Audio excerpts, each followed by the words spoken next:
guys, how are you doing? Welcome back to my channel, Creativity and Inspiration. I'm Lisa. I am happy you're here today. If you're new, thank you for being here. We're excited to see you. And if you've come back for 1, 2, or more times, welcome and thank you. We appreciate you. Today we are talking bows. How to make some simple, fast bows that look good. Easy to do. You could stick them on journal pages, on planners. You could put them in ephemera. You could put them on mixed media.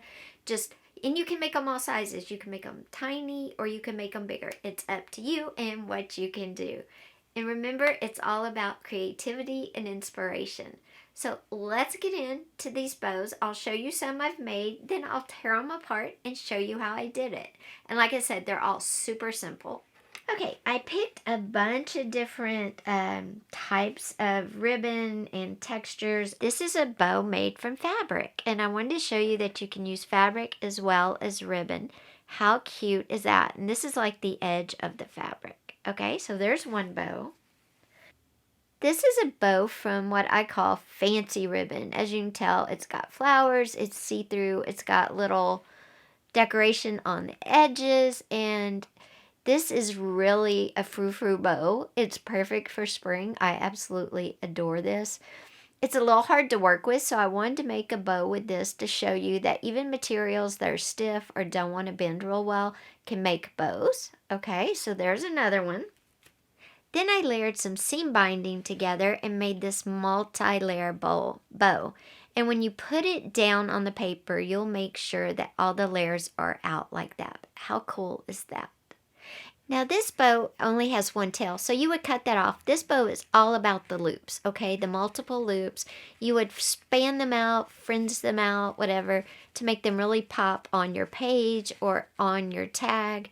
But it's all about the loops. And you can make these any size, and I'll show you how.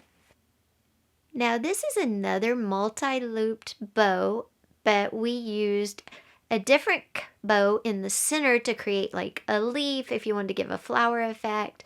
And that's where our tails are coming from on this one. But it also has the multiple loops on the side. This one is made from satin ribbon, so it's slick and it's hard to work with too, but it can be done. And this one, like I said, was seam binding. It was the easiest one to work with out of all of these. Okay, now let me show you how I made each one, because each one is made just a little bit different than the one prior. Oh, wait, I have one more. Where did it go? And our last bow is this lace bow. And this one is tied in the traditional manner, and you would cut the tail and it would look like that. Okay, so we have 5 different bows that I'm going to show you how to tie. Okay, we're going to take the hardest to tie one, which is this really frou-frou, frizzy, I don't know, this really special ribbon, okay? And what I did to make this bow was very simple. I simply straightened the ribbon out and put the pretty side out. I made one loop on each end, and I made them pretty big, but I left probably about 6 inches in the center. And I have a loop on each end, and then I took one loop and tied it like you do a shoelace. Pulled it through the hole and then pulled both loops, okay? And you get a bow. And then you have to zhuzh. These types are great to make. They're super easy when you tie the 2 loops together, right? But you do have to zhuzh them around to make them pretty. So what you do is you tie them together just like a shoelace, and then you pull around your tails and you pull around your loops so they show and are pretty. You straighten out your center there, and you want your loops kind of big or not. It just depends on what it's going on. And there you can see, super simple. And there you can see, super simple. All I did was tie the 2 loops together, left 6 inches in the middle, tied the 2 loops together like a shoelace, and it creates a really lovely bow. Now I'll do the same thing with the fabric, just so you can see that the process works with fabric too. Again, a loop on each end, and then I'm just going to bring one through the hole. See the hole right there? One through the hole, just like I'm tying a shoelace. And you bring them through, and then you pull through your tails, okay? And you pull your tails through, and then you tighten your bow up. And you have to kind of, the fabric is a little harder to get tight, but it does work. Now, once you get it tight, then you kind of, remember you want your loops on the same level and your tails on the same level. Whoops. Okay, let's see here. And I'm just pulling it until I get it to look like I want it to. And I kind of want it tight. That's why I keep pulling it. Then I fluff out my loops. And I put my bows down, my tails down. And there you go. Same kind of bow. Just make 2 loops, 6 inches in the middle. And then fuss with it until you get a cute bow. Okay. Now we'll do the more traditional one next, which is our lace bow. This one we tie just like we always would. We have 2 ends. Let me cut this one so it's easier to work with. Okay, so this one we take our 2 ends in the center and we tie it. Okay, there's our knot, and then we make our loop and bring it through, around and through. This is a traditional way to tie a bow. And then you just zhuzh it around again, pull and shape and pull your tails until you get, you know, the exact size loops you want and the exact size tails. And you might have to hold it a little bit to get it tight, because you want the knot in the center tight so it looks good. And then once you get it tight, it's easier to move around the tails and the loops. Okay?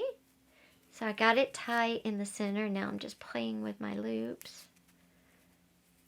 Okay, and there's our lace bow, traditional. Now next, I'm going to show you how to make a looped bow with no tails. Okay, super simple. And this is seam binding. Okay, and it's a long piece. You can do however much you want. And all you do to start is make a loop on one end. Okay, and then make a loop on the other end, like that, and then just keep looping. Keep making loops until you get however many you want. 3 or 4 is a great number. You can do 5. Just remember, the bigger it gets, it's going to take a little more to get it tight. And all I've done is gone back and forth in loop, and it's like this. Now, I'm not going to cut anything yet. I'm just going to bring my tail around, and I'm going to loop it through the part I just brought around the center and pull it tight, like that. And this is a no tail bow. This is great if you don't want tail, and then you can see you can see how adorable and pretty that bow is. You cut the tail and you glue it down at the dot, the center. But how pretty is that? Almost looks like a butterfly. Okay, and last we're going to do the same thing with the silk.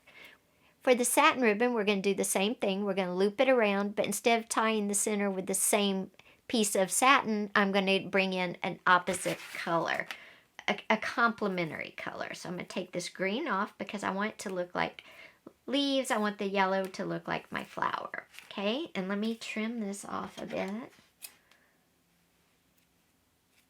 And again, with the satin, we're doing the same thing. We're just going to take a loop on one end, and then we're going to create a loop on the bottom to where I have 2 loops, and then I'm just going to continuously loop around, and I can only do 2 on this one because that's all I left.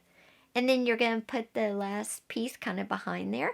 So all I did was loop it around like that.